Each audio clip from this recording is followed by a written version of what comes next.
Good morning to all. I am Dr. S. Siva Devi, Department of Physics, the SFR College for Women's Vakasi.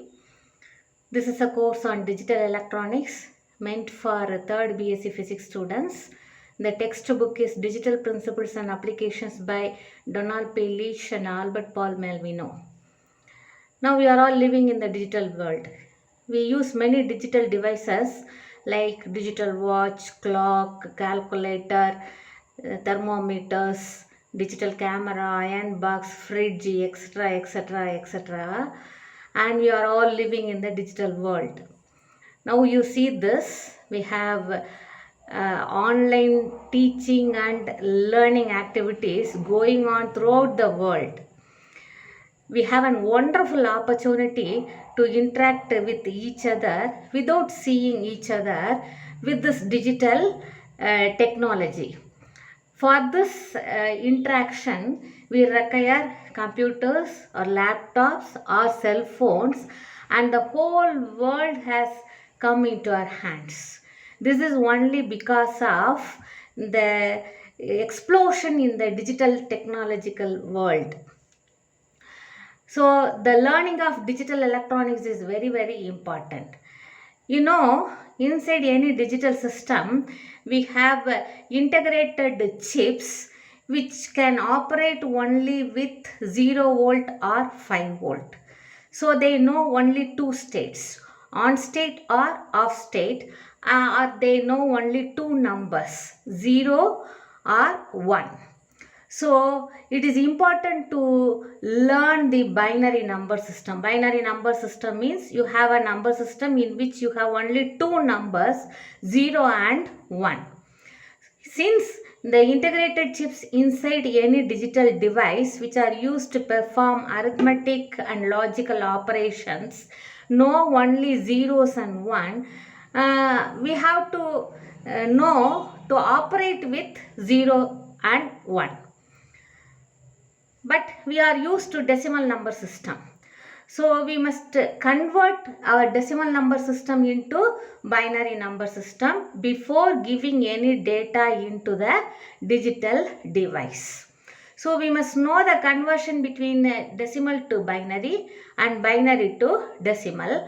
And between us and the integrated chips, we have many other interactive devices which will be converting our alphanumeric codes into the binary number system known by the integrated chips, the heart of any digital device.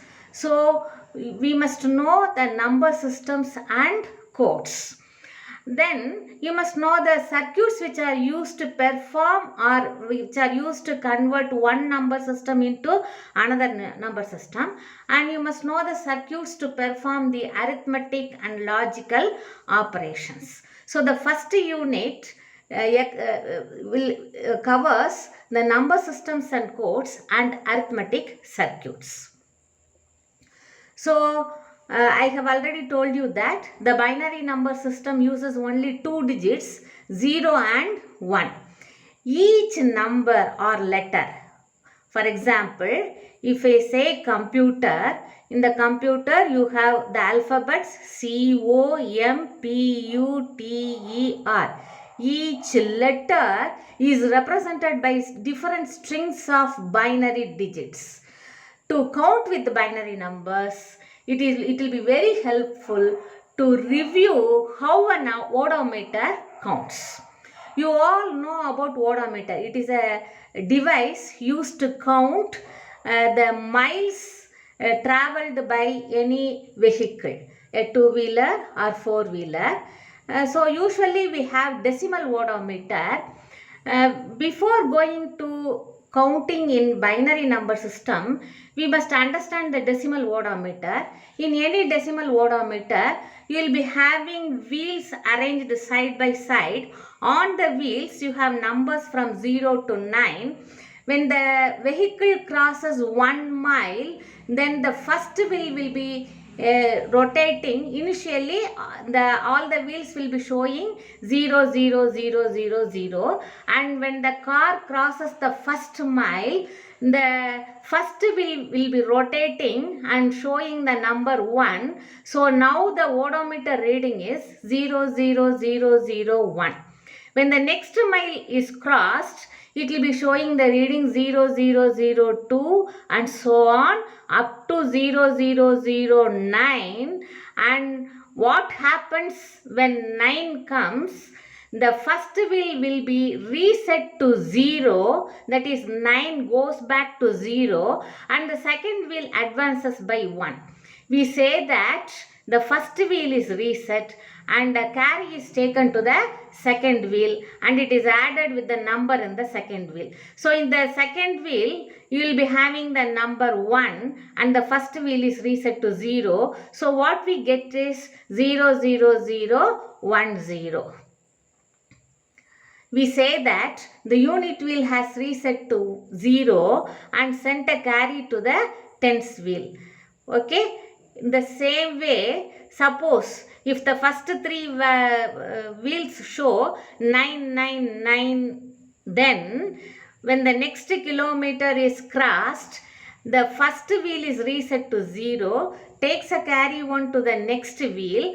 There 9 plus 1, it is second wheel is reset to 0, takes a carry to the third wheel. 9 plus 1 is 0 and it takes a carry 1 to the fourth wheel. So now the number shown by the odometer is 01000. In the same way we have to do for binary numbers. Here I am giving you the odometer with 3 wheels. The number starts from 000, 001, 2, 3, 4, 5, 6, 7, 8, 9, and when 9 comes, the first wheel is reset to 0. It takes a carry 1 to the next wheel. Then the next counting, it starts from 010, 11, 12, 13, 14, 15 and so on up to 19. The first wheel is reset to 0 and it takes a carry to the next wheel. So the number now is 020. Then it starts from 0 to 0. It counts up to 030. Then from 030 it counts up to 040. 040 it counts up to 050. Then 050 to 059. Then 060. Then 069. Then 070. Then it counts from 070 to 080. 080 to 090, 090 to 099. The first wheel is reset to 0.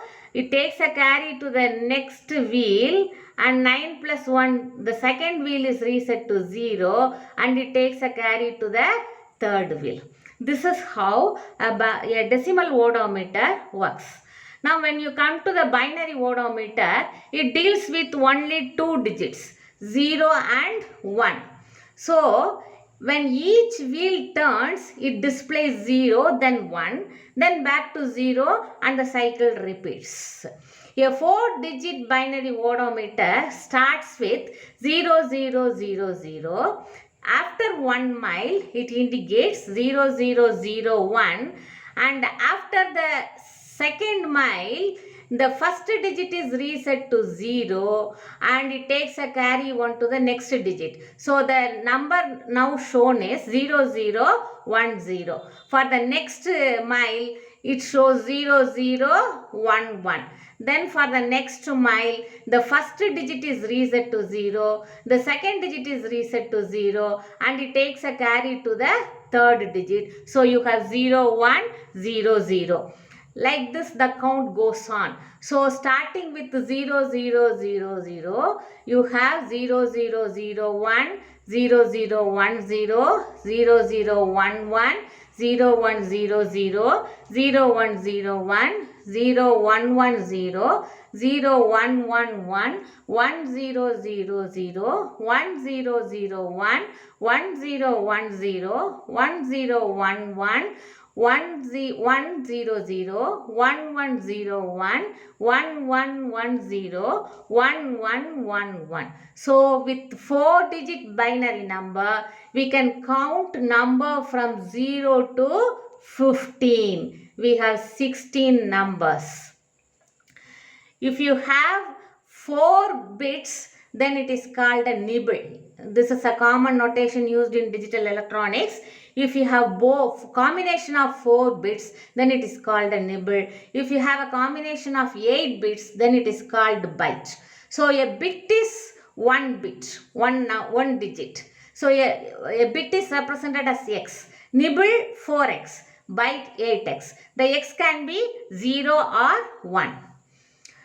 Now, to know whether you have understood or not, you undergo this test. What is the binary number for decimal 13? What is the decimal equivalent for binary 1001? How many binary digits are required to represent decimal 15? You can refer to the table and answer to these questions. Then I believe you can have a thorough understanding if you do all these problems. Thank you.